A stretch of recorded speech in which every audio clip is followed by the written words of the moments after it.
Okay,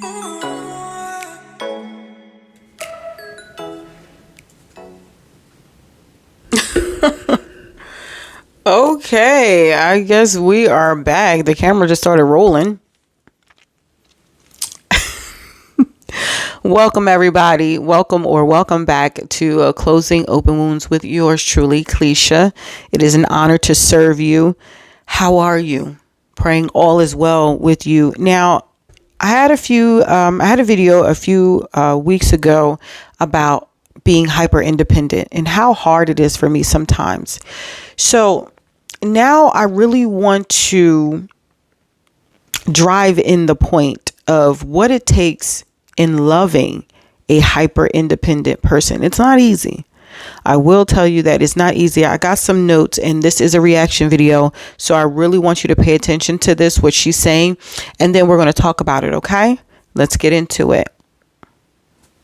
The thing about loving someone who's hyper independent is that once they let you in, you know it's not because they need you. Right. They stopped needing people a very long time ago. But it's because they want you there, because they feel safe with you, and because your company feels better than their solidarity. And that is the purest love of them all. Love it. Short and sweet, but she hit it on the head. So I got some notes. Being hyper independent for me, I have built the notion that I only have me to rely in. It's security for me to build a life where I don't have to call anyone for anything. It's safety for me inside my walls. It's safety here. I seclude. I sit in the quiet of my room, my living room, wherever I am. It's crazy because my kids laugh at me all the time. Mom, no TV on, no nothing. What are you doing in here? And I might just have a candle on. I'm drinking some tea. And I am just sitting in my thoughts, healing, going through things. So this is the mind of a hyper independent person. I'm my own best friend, right? So being comfortable with me, especially in the singleness time, being comfortable. If I invite you in, I want you there because I don't like people. I am a people person that enjoys a lot of recharging time by myself, whether with my music or watching TV if I so choose. But this is how it is loving someone who's hyper independent. I have grown accustomed to not needing anyone but God. Of course, my children, but where I need is God. And also what I do in that quiet time is I ask God, okay, what is my next move? What is my next steps? Lead me, guide me, because in this second half of my life, being 43 years old, I can't afford to waste my time. I can't afford to make any mistakes. So everything is strategic when it comes to me. I have grown to love the sound of quiet. It's peaceful. Okay. So if a hyper independent person lets you in and they want your presence, that says a lot. Okay. They may ask for some level of intimacy. The worst thing you can do is reject a hyper independent person. That is like the worst thing you can do because, for one, they don't require much because they don't ask you for anything. So if they build the courage to ask you for any level of intimacy, we're not talking about sex, we're talking about intimacy, watching movies, holding hands, a massage, just being there to talk to, grabbing coffee, going to see a movie, that are some signs of intimacy for them because we have only us to rely in. Okay. Why is it bad to reject them? People who are hyper independent, more than likely, they have trauma stemming from their childhood. Ding, ding, ding. You guys know I have been through hell in the earlier years of my life. I remember my mother dropping me and my siblings off to different family members' houses and saying, "Oh, I'm coming back to get you." And at some point, we just like, she's not coming back. We may see her in a week. And I remember being shuffled around at a young age. I remember when DYFS was called on us and my grandparents, newly married, had to come and step in. Like my grandparents, obviously not my biological grandfather, but my grandparents were only married 3 months before they had to take us in. Okay. So that's the trauma that I live with. That's just for us who have been abandoned by our parents. Maybe you were in foster care, maybe you were adopted, you were raised by another family member. No matter if you receive that love and care from that additional family, you still feel abandoned by your parents. Okay? I just want that to be known. Obviously, sexual abuse plays a part in that as well. If you've been here a while, I've suffered that as well. Not knowing who my father was at the time. I didn't meet him till I was about 17. And just that emptiness of not knowing where I come from. Who is my other family? Why do I look so much different than my mom's side of the family? I felt rejected even in that. Now that I'm thinking about it. Everyone on my mom's side of the family, they were all slim and trim. Like they were all like sticks. And you guys know back in the 80s and 90s, that was popping. Your girl has never been a stick. Never severely overweight. But there were a lot of jokes made as a child with me. And it was fine, because I never really had a problem with how much I weighed as a child, but looking at my family, even my grandmother, everybody, my mom, my brother, my sister, everyone else, cousins, aunts, everybody was slim and trim and tall. I was the oldest, but I was short and stocky, like compared to everyone else, so that played a part early on in the early years of my life.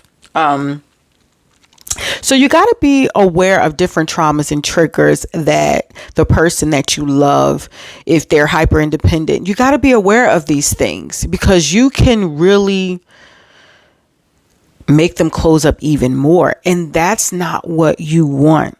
Okay. Disappointments, plays a big part. Like I said, when we realized, mommy's not coming home.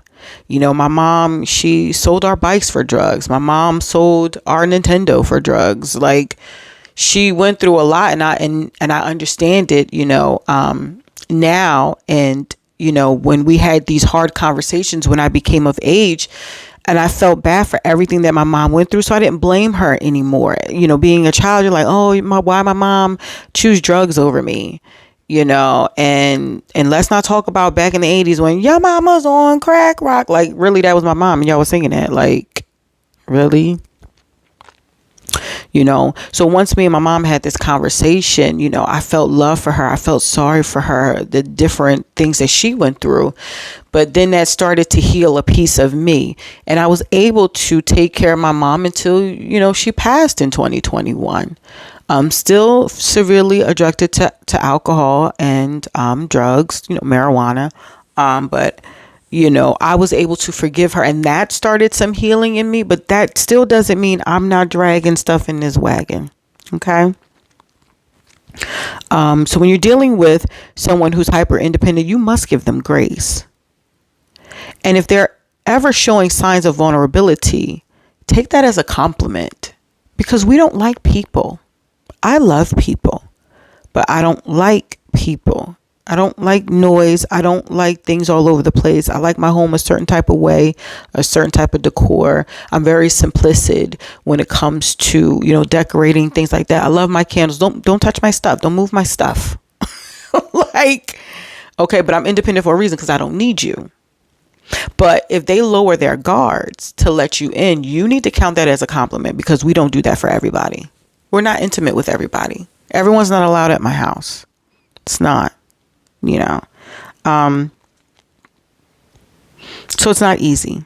It really isn't easy, and you need to take that into account.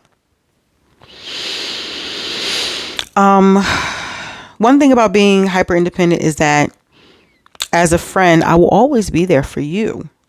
Okay. I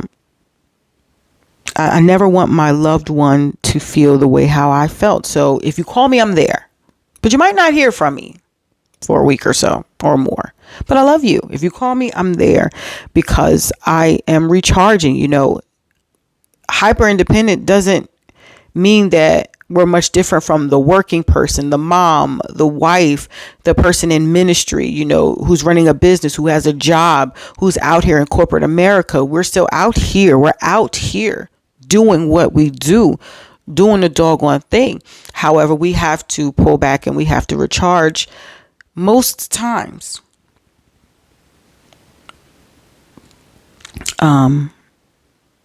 So when a hyper independent person lets you in to love them. I'm not saying that it's easy, but I don't think people are aware when they're dealing with a hyper independent person. They won't ask you for much because we don't want to get our hopes up. We don't want to be disappointed. So if a hyper independent person is opening, you know, their gate, lowering their guard, and they feel safe with you, understand that that means the world to them. To say, hey, I like my space, but I want you to share my space. I want to be, you know, in your or in your circumference. Like I want to be with you. And I don't think a lot of people take that into consideration. I think a lot of people take that for granted. You're loving people and you're falling in love with people, but you don't know their history. You don't understand their story or what makes them tick. So when you're angry or when they require something from you, you may get offended or you may be annoyed. But if you reject them, it's going to be very, very hard for them to open up again. So, love out loud. Okay? And be patient with them. I don't want to get emotional, and I feel that coming. This is not in my notes, so I'm just going to speak about this. Oh Lord.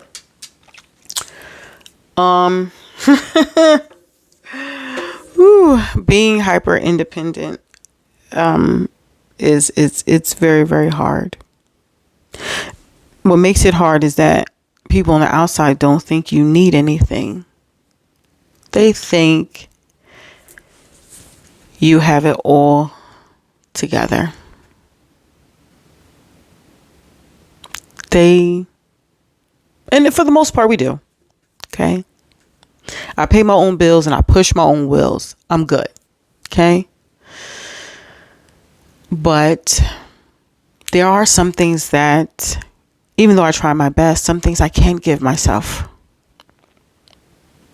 I have to pay someone to give me a massage. I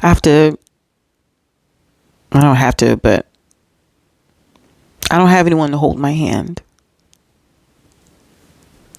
rub my back, make my tea.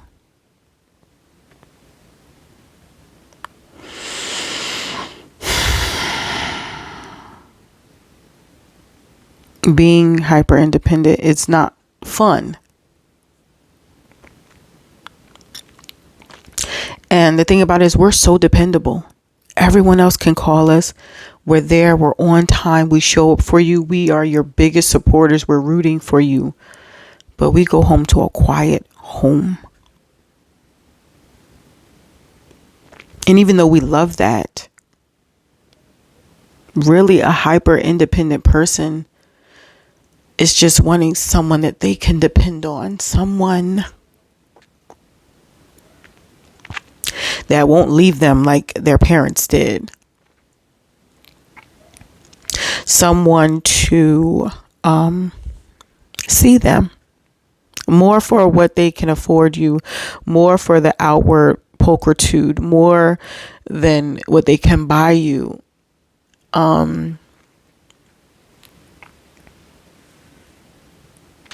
We secretly crave that,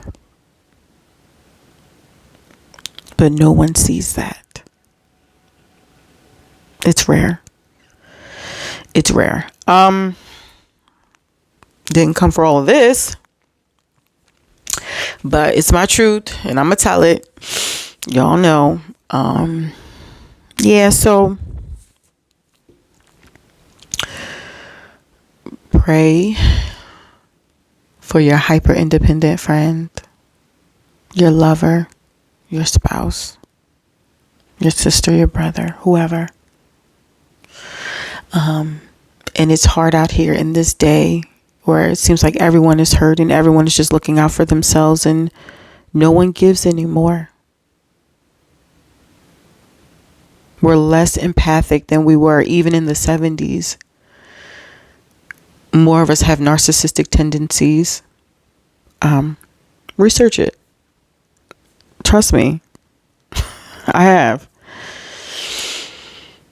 It's understandable where we are, as a people in the world, but it's hurtful at the same time because it's like, who can you trust? Who will be there for me? Who prays for the strong friend? And I thank my friends. Oh my God. I thank my friends for knowing me and not offended if I don't call. They call me. I'm terrible. My family members, I love you guys so much. And you would not believe I think about you every day. I just do not have the capacity, especially when I have to do ministry and work and I'm still a mom and I'm finding my way and I'm healing and, I want to get married and it's so much. But I'm going to get off here because I didn't done enough. I need to be keeping some tissues on my desk. Lord have mercy. I didn't think it was going to be like this. Anyway, I love you. I love you. Okay. If nobody told you, I love you. And as you know, if you don't, my birthday's in October. And if you haven't subscribed, I invite you to do so. I am trying to get up to 500 subscribers by October, and we are making some headway a little bit. So I appreciate you guys. You are amazing. And you keep me encouraged with your likes, your comments, and your subscription. Click the notification bell so you are notified when I bare my soul for the world to see. I love you, and I will see you in the next video.